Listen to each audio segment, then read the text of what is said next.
On a quiet evening on Sycamore Avenue in Charlotte, North Carolina, a modest black sedan rolled steadily along the suburban street. Marcus Ellison, a 52-year-old police chief renowned for his unwavering calm and deep commitment to justice, was returning home after a day of fruitful community meetings. Thoughts of his wife's famous pot roast mingled with memories of his lifelong dedication to fairness. Suddenly, blue and red lights sliced through the twilight. A patrol car pulled him over, shattering the serenity of the night. Officers Eric Thompson and Victor Kane, young men with ambitions shadowed by prejudice, approached with suspicious haste. Thompson demanded, "You in a hurry tonight?" in a tone laced with disdain, while Kane's gaze flickered with condescension. Marcus replied in measured tones that he was merely heading home, his every action silently recorded by his dash cam. Despite his composed demeanor, the officers falsely accused him of reckless driving and resisting arrest, their bias fueling a swift escalation. With a sharp command, Thompson ordered, "Step out of the vehicle now." Marcus, maintaining his dignity, complied, knowing that truth would eventually prevail. Within moments, he found himself in the harsh fluorescent glare of a precinct holding area. The unjust treatment stung like a bitter betrayal. Thompson sneered dismissively, "Let's see what evidence you've got," while Kane's smirk betrayed their collective arrogance. Yet Lieutenant Morgan, a formidable presence with unyielding resolve, intervened. After reviewing the dash cam footage, she exposed the reality: Marcus had driven steadily, his actions entirely misrepresented by the officer's aggressive behavior. Her words resonated through the precinct, and the officer's veneer of authority crumbled as they were promptly suspended pending investigation. In a tense courtroom drama, Marcus revealed his true identity as police chief, shattering the false narrative and prompting immediate dismissal of the charges. The revelation electrified the room, transforming a personal ordeal into a catalyst for sweeping reform. Determined to eradicate abuse within his ranks, Marcus initiated mandatory bias training, reinforced strict oversight, and established an anonymous reporting system for officer misconduct. His courageous stand not only vindicated his honor but also ignited a broader movement for accountability and change. In a resounding call to arms, Marcus declared that when injustice rears its head, resolute leadership and the unyielding pursuit of truth must triumph over prejudice and abuse. His impassioned speech resonated throughout the precinct and community, inspiring citizens to demand honesty and reform. Marcus's unwavering resolve shone as a beacon of hope, proving that courage in the face of injustice sparks the transformation necessary for true equity. Uniting hearts for lasting change. He unbuckled his seatbelt and opened the door slowly, his hands raised in a gesture of peaceful compliance. But before he could utter a word, Officer Victor Kane lunged forward, seizing Marcus Ellison's arm and roughly dragging him toward the waiting patrol car. "Is this really necessary?" Marcus asked, his voice measured yet charged with incredulity. "I've done nothing wrong," he insisted firmly, even as his heart pounded in his chest. Officer Eric Thompson sneered, resisting, "Huh? You want to play that game?" In an instant, cold metal handcuffs snapped around Marcus's wrists, their biting grip a harsh symbol of the profiling he had just endured. As the officers shoved him into the back of the squad car, Marcus stole a glance at the street outside. A few curious neighbors peered through drawn curtains, their silhouettes illuminated by the pale glow of porch lights. Though no one stepped outside to witness the unfolding injustice, Marcus knew that the night's drama was far from over. The patrol car rattled along the road, its engine humming a somber tune as familiar landmarks blurred by in the darkness. Seated stiffly on the back seat, Marcus's mind churned with disbelief and determination. Every second was a reminder of the systemic abuse he had spent years fighting. Up front, Thompson and Kane exchanged casual banter as if their rough treatment was routine. Through the rearview mirror, Thompson called out with a hint of mockery, "So, what's your story? Late-night drug run, or just giving us a hard time?" Marcus met his gaze steadily, replying, "I'm simply a man trying to get home." Kane, with a dismissive snort, added, "Reckless drivers always have an excuse." Although tempted to protest, Marcus held his tongue, knowing that futile argument would only serve their prejudice. A deep, resigned breath filled him as he mentally weighed his limited options. The car finally pulled into the precinct, where harsh fluorescent lights blazed like judgment. With an almost theatrical flourish, Thompson removed Marcus's handcuffs and remarked, "Welcome to our humble abode. You're going to be here a while." When Marcus calmly inquired, "Am I being charged?" the response was a derisive smirk from Kane, "We'll let you know once we figure it out. Sit tight." As he was led into a cold, cramped holding cell and the door clanged shut behind him, Marcus confronted the bitter irony. After a lifetime devoted to upholding justice, he was now a victim of the very abuse of power he had vowed to dismantle.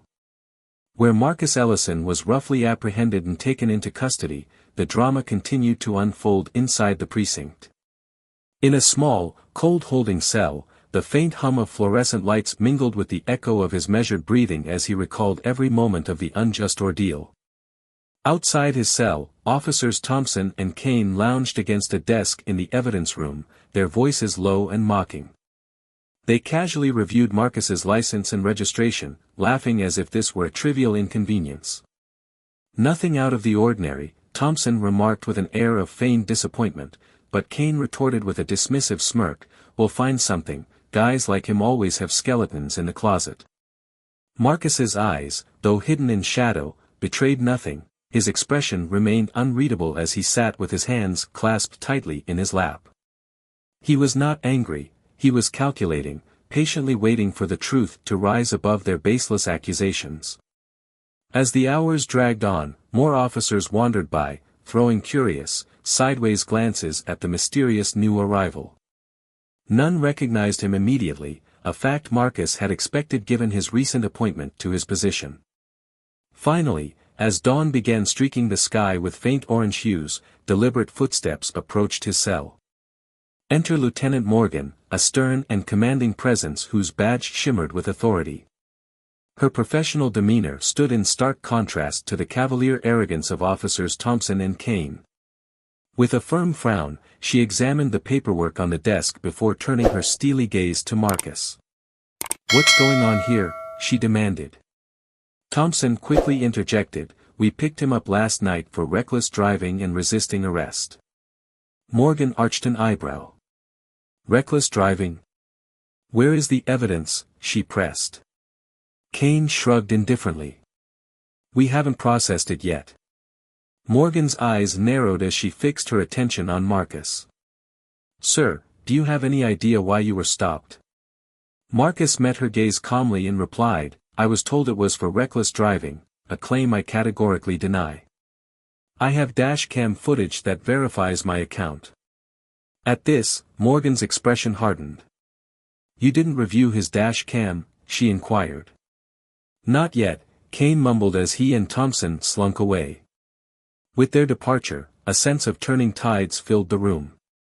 Marcus, leaning against the cold metal bench, reflected on the night's harrowing events, a sequence of injustice that now promised reckoning. Every harsh word, every unnecessary escalation fueled change. Marcus knew tonight marked the beginning of reckoning. And justice. That stark moment had been a piercing reminder of the deep flaws Marcus had battled for years to fix. His new role as police chief was meant to be an opportunity to reform the culture from within, to build a system founded on accountability, transparency, and respect. Yet, as he sat in that cold cell enduring injustice, it was painfully clear that the very abuse he had vowed to dismantle still thrived. Just when his mind was reeling from the harrowing events recounted earlier, the sound of measured footsteps interrupted his turbulent thoughts. Lieutenant Morgan reappeared, her presence radiating authority and calm, clutching a tablet heavy with evidence. She gestured for him to step closer to the cell bars and declared in a clipped, professional tone, "We've reviewed your dashcam footage. I have also spoken with the arresting officers. Let me be clear, this should never have happened. The footage contradicts their report entirely." Marcus raised an eyebrow, silently urging her to continue. "I'm releasing you immediately," she announced, "but I'd like to discuss next steps privately." In that charged moment, hope mingled with fierce determination. Moments later, Marcus was escorted from the cell and seated across from Morgan in her austere office. The room was stark, featuring only a dead desk, a couple of chairs, and a small file cabinet, devoid of distractions. It was a space for hard business. "I'll be filing a report against Thompson and Kane," Morgan stated firmly as she folded her hands. Then, hesitating briefly, she added, "But there is something I must ask. Who are you really?" "You are far too composed for someone who has spent the night in a holding cell over nothing." Marcus leaned back slightly and offered a small, measured smile. "I appreciate your diligence, Lieutenant, but let's say I have seen and survived situations like this before. I have learned to remain calm." Morgan studied him for a long moment before nodding slowly. "Fair enough," she conceded, her eyes holding a grave prediction, "but I fear this isn't the last we will hear of this matter." Later, as Marcus left the precinct, the early morning sun warmed his face while the heavy burden of the night lingered on his shoulders. Instead of heading straight home, he drove to his office. Parking in his reserved space, he strode into police headquarters where his assistant, Anita, looked up in surprise. "Chief Ellison, you're here early," she said. Marcus nodded silently, his expression resolute. "It has been a long night. Anita, prepare a briefing room. I need to address the department this afternoon." He closed the door, exhaling deeply, knowing his ordeal symbolized a call for change. Carrying the weight of responsibility that Marcus Ellison had long embraced, he understood that his role demanded accountability at every turn. Yet before he could begin his day's work, one final storm awaited him in the courtroom, a stage where every dark secret would be illuminated. News of his unjust arrest and subsequent vindication had spread like wildfire. The courtroom was packed with onlookers, and local media outlets eagerly lined the courthouse steps, their cameras poised, even though cameras were forbidden inside. The atmosphere was electric, charged with anticipation. Inside, Marcus sat quietly at the defendant's table. His lawyer, Sandra Reyes, a formidable force known for her incisive arguments and unyielding determination, calmly flipped through a thick folder of evidence. Across the room, officers Thompson and Kane sat with their department-appointed attorney. Thompson's foot tapped nervously while Kane maintained a smug expression, clearly attempting to mask his unease. The tension in the room was palpable as the old, no-nonsense judge entered, commanding immediate silence. "We are here today to address the charges brought against Mr. Marcus Ellison," the judge declared, his voice resolute. "Prosecution, you may proceed." A young, hesitant prosecutor stepped forward and began outlining the case as it had been initially reported, that Marcus had been observed driving recklessly, swerving into another lane, and then becoming uncooperative when stopped by officers Thompson and Kane, ultimately resisting arrest. As the prosecutor's words hung in the charged air, Sandra leaned over and whispered to Marcus, "They're walking right into our trap." When it was her turn, Sandra rose confidently, her voice cutting through the tension. "Your Honor," she began, "the charges against my client are not only baseless but stem directly from racial profiling and an abuse of power."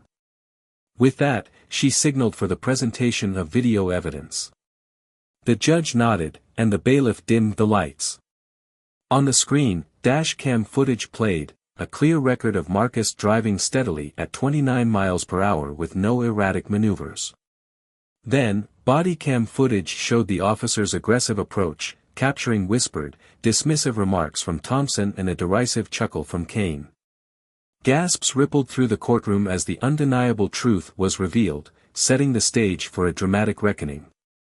The revelation sent shockwaves through every corner of the courtroom, as every spectator realized that the oppressive practices of the past were finally being challenged.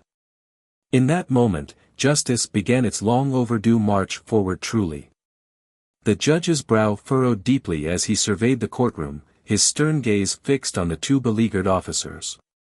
Sandra Reyes, seizing the moment with resolute determination, paused the video and addressed the court. "This is the very professionalism displayed by officers Thompson and Kane," she declared sharply. "Now, let us fast forward to the arrest itself." The recorded footage resumed, revealing Marcus Ellison calmly complying with every instruction as he methodically retrieved his registration and license. Each measured movement stood in stark contrast to the aggressive hostility exhibited by the officers. As the video continued, the atmosphere in the courtroom grew increasingly tense, and murmurs rippled through the audience. Sandra turned to the jury, her eyes blazing with conviction, and stated, "This is not merely an abuse of power, it is a direct violation of my client's rights, rooted in bias and prejudice." Her words cut through the charged silence, undermining the prosecution's earlier assertions. The judge banged his gavel lightly, calling for order and urging everyone to remain focused. With a voice both soft and resolute, Sandra continued, "Your Honor, before we proceed further, my client wishes to address the court." At that moment, Marcus adjusted his tie, his gaze sweeping the room as he made deliberate eye contact with the offending officers.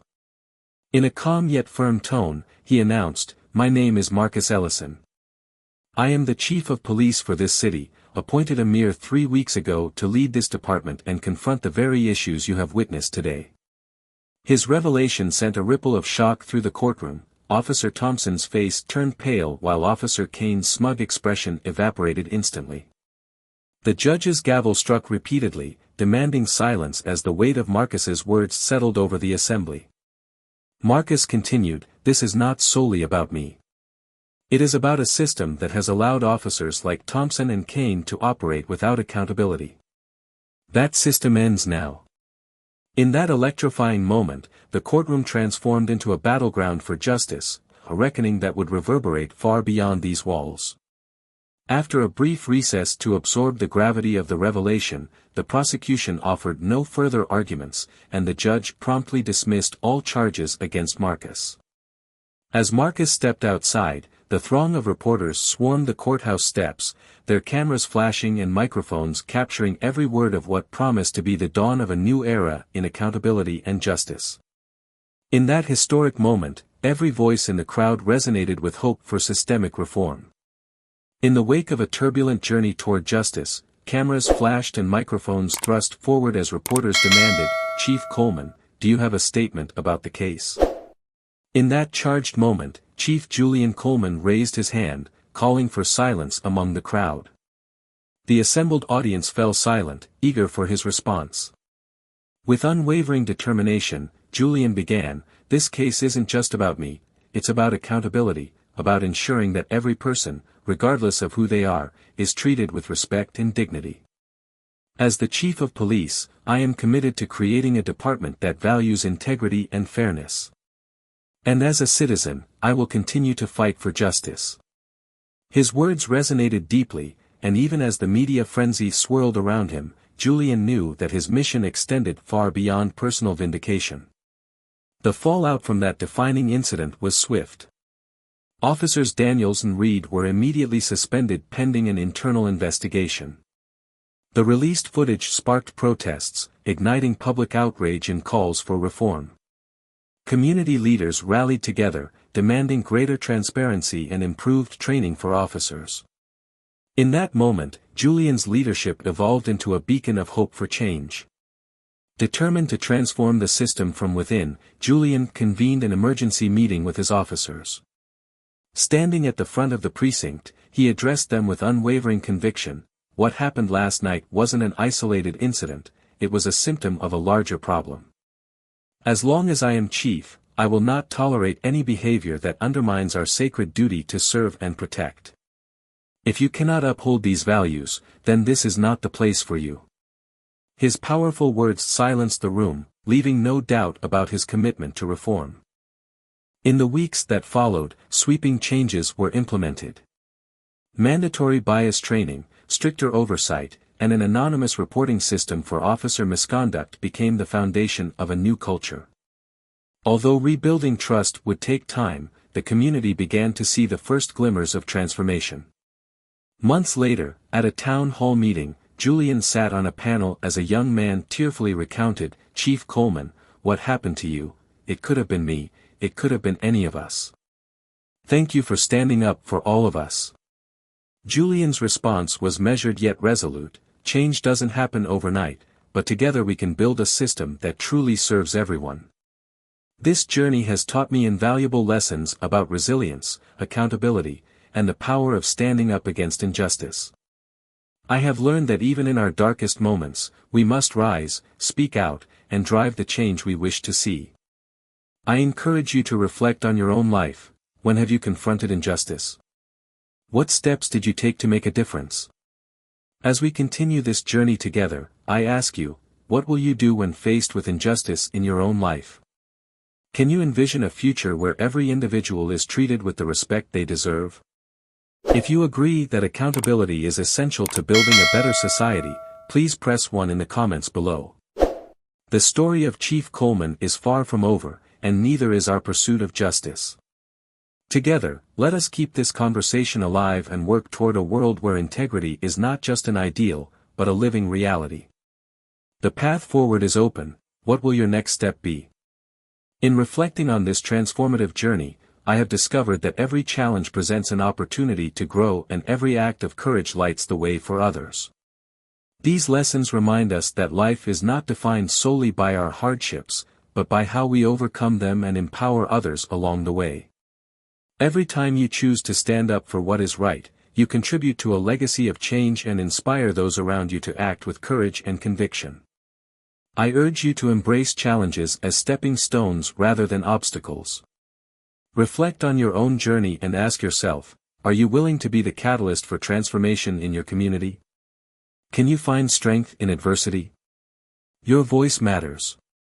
Join the conversation and share your experiences, thoughts, and dreams for a future built on fairness and mutual respect right now. If you enjoyed this story, please comment 1 in the comments section below to show your support. Your feedback means the world to us, and every one is a sign that the message of justice, accountability, and hope resonates with you. Don't forget to like, subscribe, and share this story with everyone you know. Your engagement not only helps spread awareness but also empowers others to stand up against injustice in their own lives. Together, we can build a community committed to positive change and transparency. So, if this story inspired you or made you reflect on the importance of fairness, be sure to hit that like button, subscribe for more inspiring content, and share your thoughts by commenting 1 below.